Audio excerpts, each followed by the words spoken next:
Adams finished her degree in tourism management. She is a proud SNEG who advocates for natural and environmental conservation.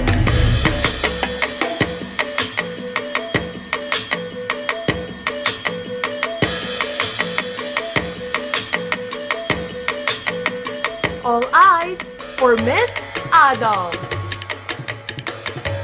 Bakara!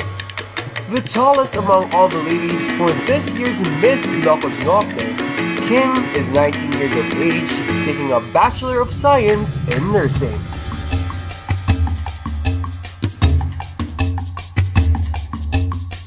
Give it up for Miss Bakara! Badok. Miss Badok is currently taking up Bachelor in Technology and Livelihood Education with dreams to serve as a policeman someday. This 19-year-old Badokenya is into arts and passionate about painting landscapes and sunset views. Gracing the runway, Miss Badok. Banggi. Miss Banggi came from a humble family of farmers. This young woman is trying her luck on the crown for the second time.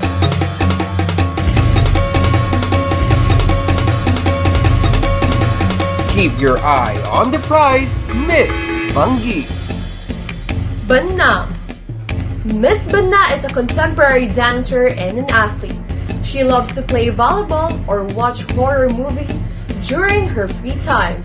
She is a proud extrovert and enjoys quality time with family and peers. You're so fierce, Miss Banna. Batak City. Miss Batak is well-spoken and a confident lady. This she attributes to her experiences in pageant and public speaking. She is also vocal about her plans on tourism promotion-related causes. Ladies and gentlemen, Miss Batak City. Burgos. Miss Burgos encourages young women to pursue their passion and to not be afraid to try new things. She believes that there is a need to radiate positivity in social media platforms amidst this trying time. She's confident, Miss Burgos. Currimao. Miss Currimao is a grade 12 ABM student who dreams to become an accountant someday. As young as she is, she inspires the youth to be involved in various causes, most specifically her anti-bullying campaign. Folks, Miss Currimao. Dingras. Miss Dingras considers herself a math wizard. This BS accountancy student champions education through advocating literacy programs, especially in math. Make every moment count, Miss Dingras. Lawag City. Miss Lawag City is a sophomore student taking up Bachelor of Science in Tourism Management. This Lawagenya loves to help others through community outreach and social-related causes. Shining so bright, Miss Lawag.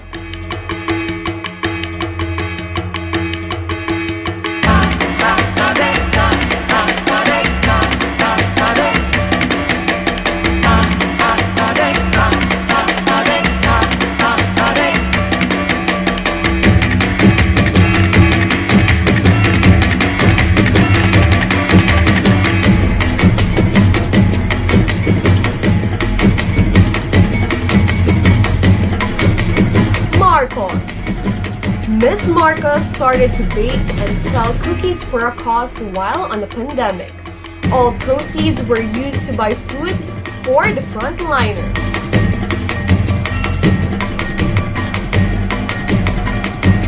Beautiful inside and out, Miss Marcos.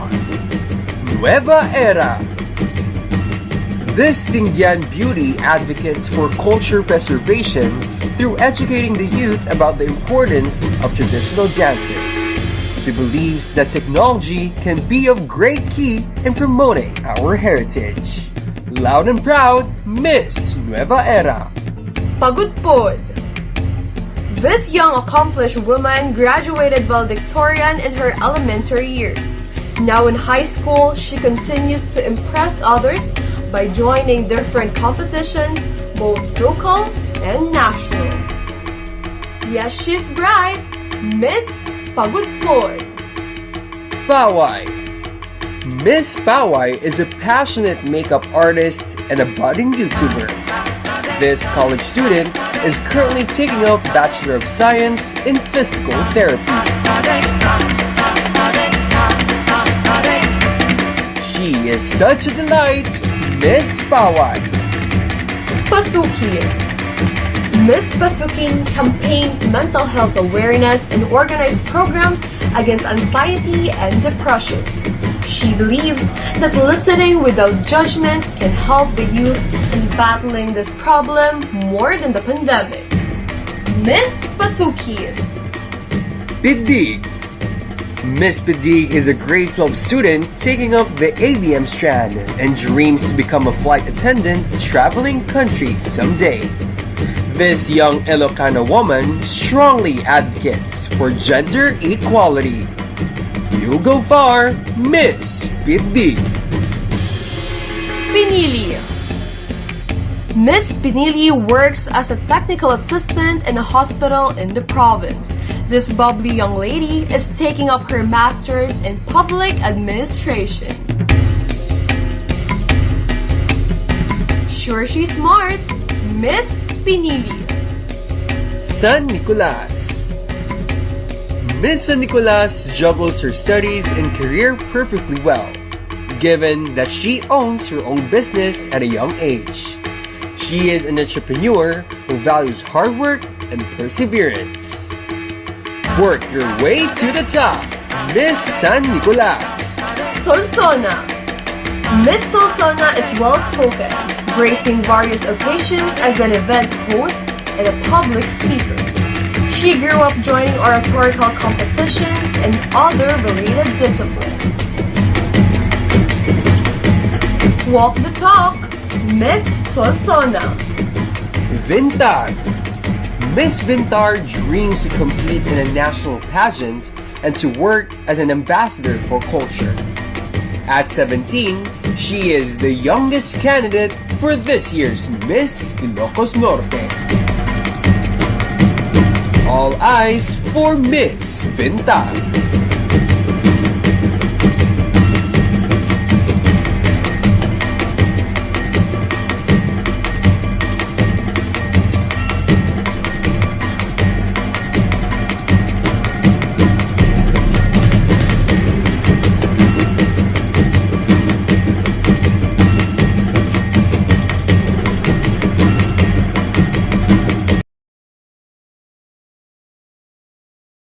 Our modern Ilocana take on the stage with grace and elegance.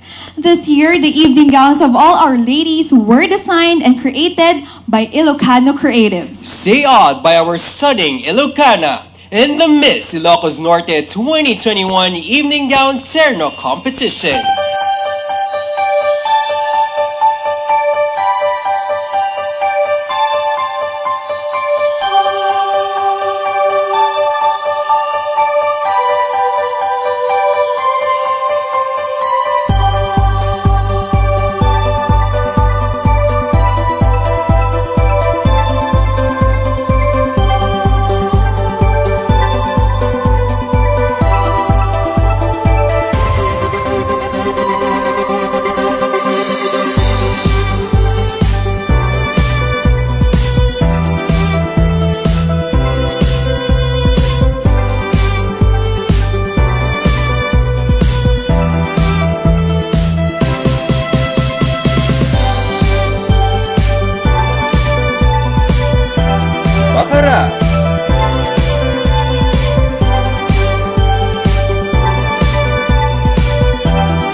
Bangi.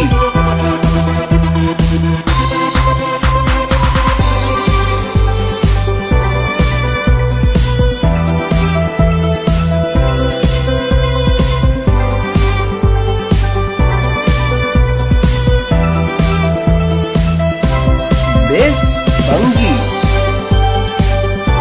Burgos.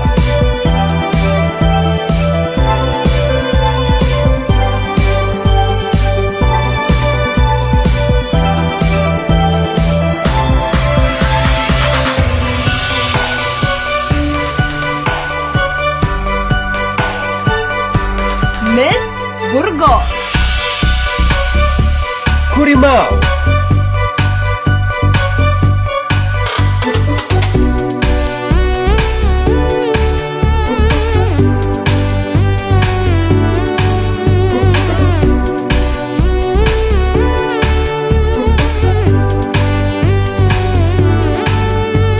Miss Currimao. Dingra.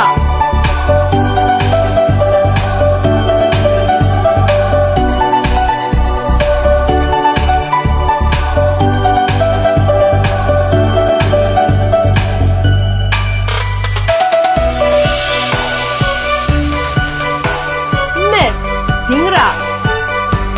Lawag City.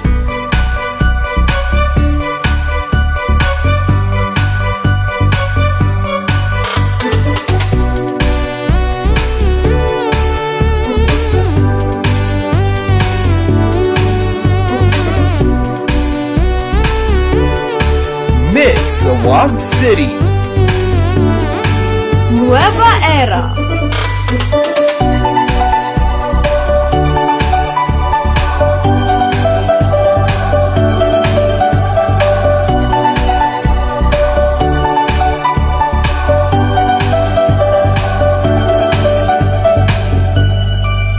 Miss Nueva Era. Pagudpud.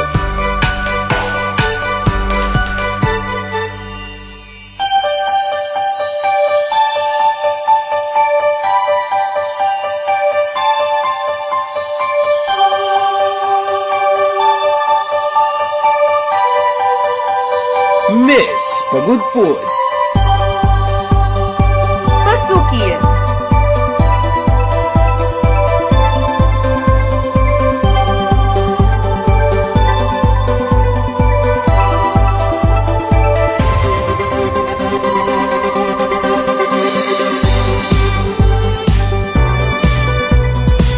Miss Pasukin. Pinili.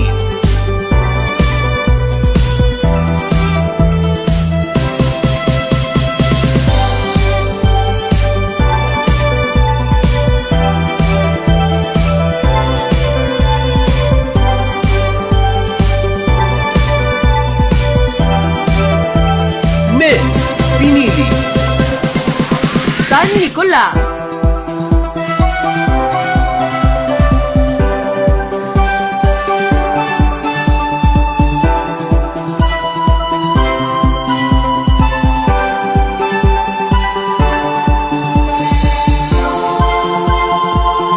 Miss San Nicolas.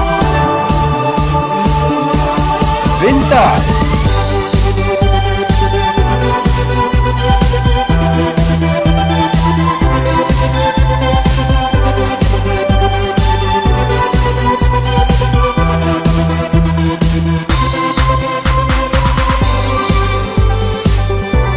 Miss Vintas.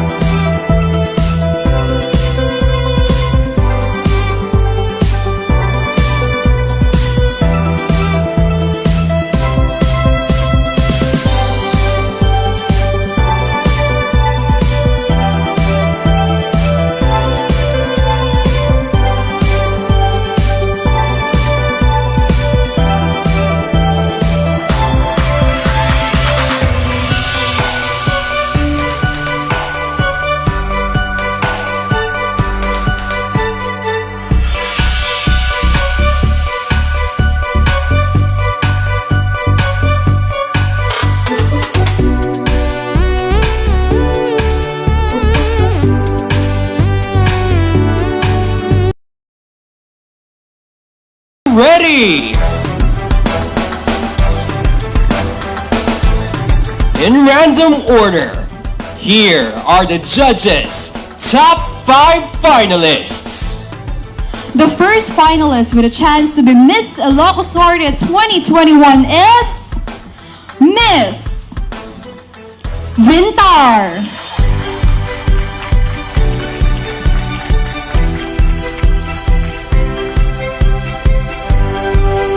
Also entering the top 5 is Miss San Nicolas.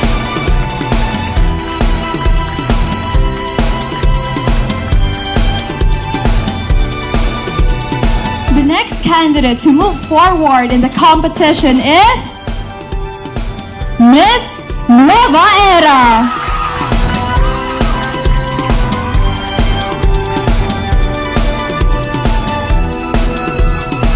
Still in the running is Miss Pagudpod.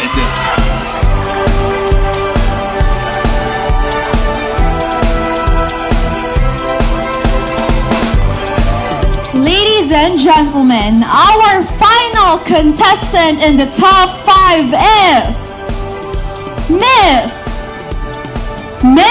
Pinili.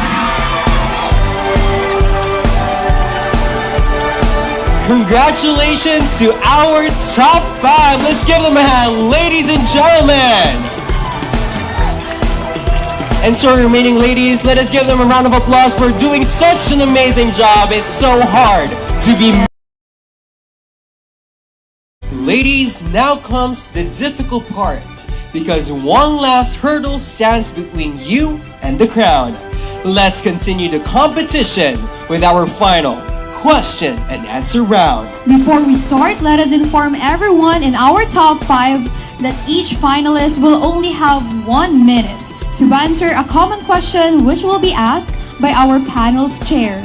While waiting for their turn to answer, our finalists on deck will wear soundproof headphones so that they do not hear their competitors' answer. That's right. Let's begin. Let's start with Miss Vintar.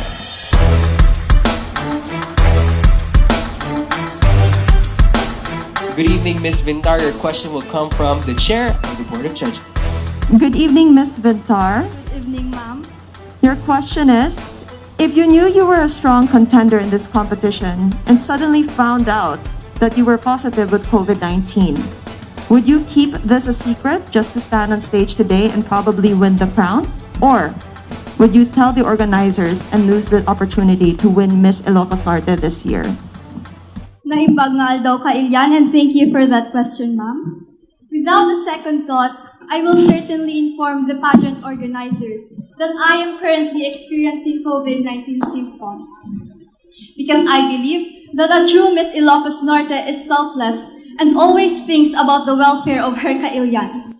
My personal gratification of winning the fame Miss Ilocos Norte, a prestige which all of us candidates desire, should not sacrifice public health and safety. Because I believe, or let us all remember, that health is wealth and there is nothing more humane and noble than selflessness. Thank you. Thank you so much, Miss Vintar. Take the headphones off for Miss San Nicolas.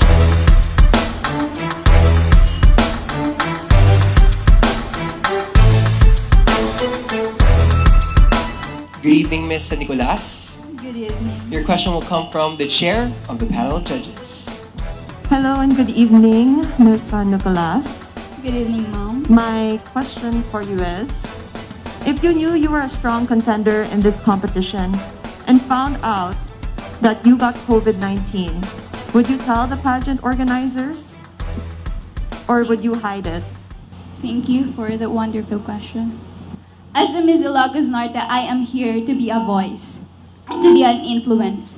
And I would not hide that I am a COVID patient because I don't want to risk the people's life in order for me just to get the crown. Because I am not just here for the crown, sash, and prize. I am here because I know that I have a purpose, and that is to inspire, motivate, and uplift the sagging spirit of the youth this time of pandemic. And I thank you.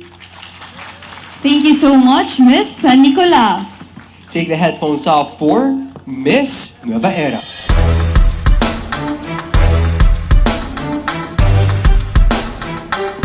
Good evening, Miss Nueva Era. Your question will come from the chair of the panel of judges.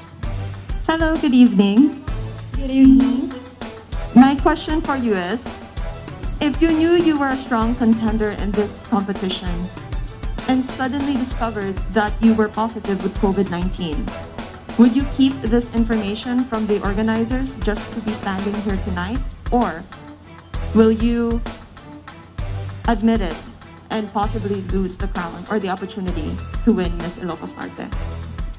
Good evening. I will immediately notify the organizer even if it means that I need to forgo my crown, my chance to win the crown. Why?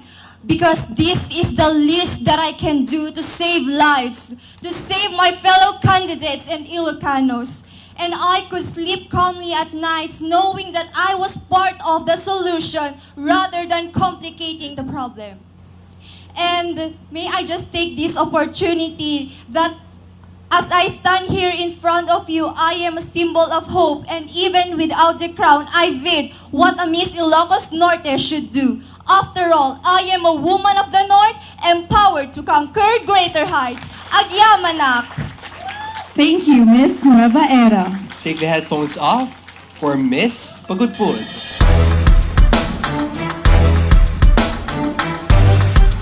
Good evening, Miss Pagudpud. Your question will come from the chair of the panel of judges. Hello and good evening, Miss Pagudpud. Hello and good evening to ma'am. My question for you is, if you knew you were a strong contender in this competition and suddenly discovered that you were positive with COVID-19, would you keep this information from the organizers just to stand in front of us tonight on this very stage? Or would you tell the organizers and, of course, possibly lose the opportunity to win Miss Ilocos Norte this year? If I am positive with the virus, I would choose to tell to the organizers because I believe that our health is worth more than any crown. Our health is something that we need to treasure all the time. The crown is temporary, but our health is forever. That's all. Thank you. Thank you so much, Miss Pagudpud. Take the headphones off for Miss Pinili.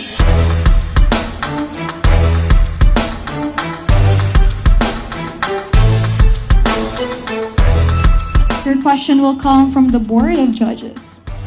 Hello, good evening, Miss Pinili. Good evening, ma'am. My question for you is, if you knew you were a strong contender in this competition and suddenly discovered that you were positive with COVID-19, would you keep this information from the organizers just to be standing here tonight to win a crown?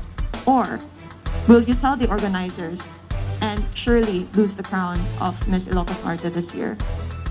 I am a responsible citizen. Therefore, I will tell the organizations that I am positive with COVID-19. First and foremost, it's not just about me. Yes, I have a dream of the crown.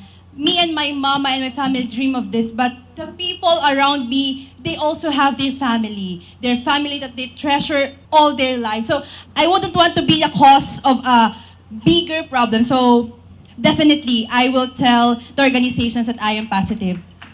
Thank you. Thank you so much, Miss Pinili. There you have it, Kakailyans. That concludes all the rounds of the competition tonight. Once again, we are proven that the women of the North are ultimate stunners. Let us give them a round of applause, ladies and gentlemen. Thank you to all our top 5 finalists and congratulations for making it this far. The competition is now officially over and their scores will now be tabulated. Meanwhile, Gagayem and Kakabsat, here are your Miss Ilocos Norte 2021 Top 5 for their final look.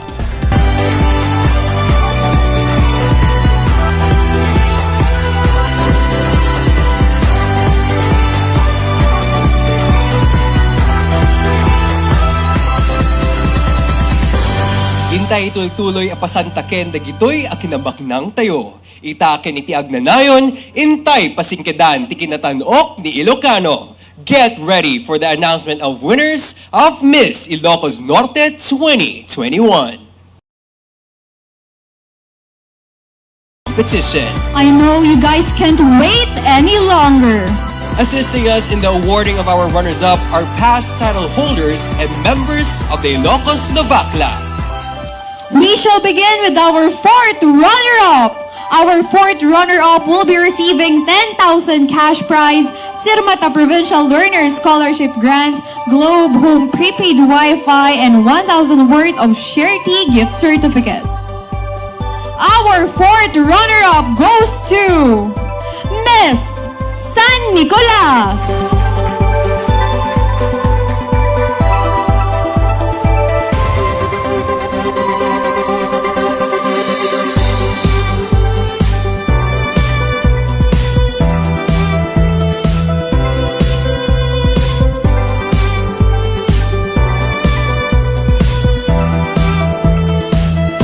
Congratulations to our fourth runner-up. Now, for this year's third runner-up. The third runner-up will receive 12,000 pesos worth of cash prize, Sirmata Provincial Learner Scholarship Grant, Globe Home Prepaid Wi-Fi, and 1,000 pesos worth of charity gift certificates. Our third runner-up is Miss Pinili.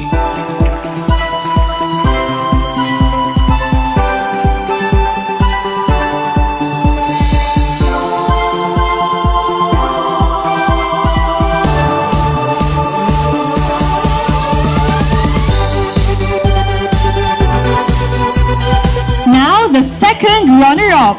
The second runner-up will receive 15,000 cash prize, Sirmata Provincial Learner Scholarship Grant, Globe Home Prepaid Wi-Fi, 3,000 worth of Share Tea gift certificate, and of course, a Samsung Tab A from High Factor.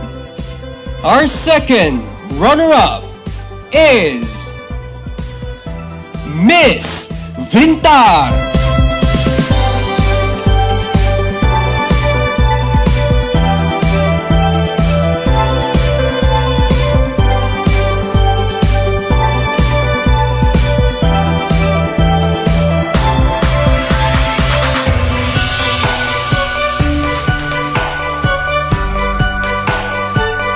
We will first announce Miss Ilocos Norte 2021. The lady whose name we do not call is our first runner-up. Our first runner-up will receive 20,000 pesos worth of cash prize, Sirmata Provincial Learner Scholarship Grant, Globe Home Prepaid Wi-Fi, 5,000 pesos worth of charity gift certificate, and Samsung Tab A from High Factor. Our Miss Ilocos Norte, on the other hand, will be receiving 25,000 cash prize, Sirmata Provincial Learner Scholarship Grant, Ilocosmetics at the Black Nazarene Hospital skincare and or cosmetic procedures worth 30,000, 3,000 Gcash, Globe Home Prepaid Wi-Fi, 8,000 worth of Share Tea gift certificate, and of course a Samsung Tab A from High Factor. To award our Miss Ilocos Norte 2021 is Zarina Llanyo, Miss Jamie Harrell, and Governor Matthew Marcos Manoto. Miss Ilocos Norte 2021 is Miss Pagudpod. Congratulations to our first runner-up, Miss Nueva Era. We are the women of the North. We rule with the heart and with the soul. We are the women of the North. We are Ilocana. We are Ilocana. Congratulations to our first runner-up. And our Miss Ilocos Norte 2021 is Miss Pagudpod. We are the women of the North. We rule with the heart and with the soul. We are the women of the North. We are Ilocana. We are Ilocana.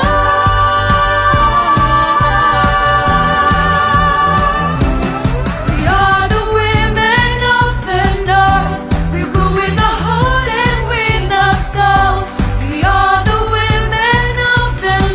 It has been another wonderful evening, and thank you, Kakailian, for joining us. Agbyag Ilocana, Agbyag Ilocos Norte! Ilocos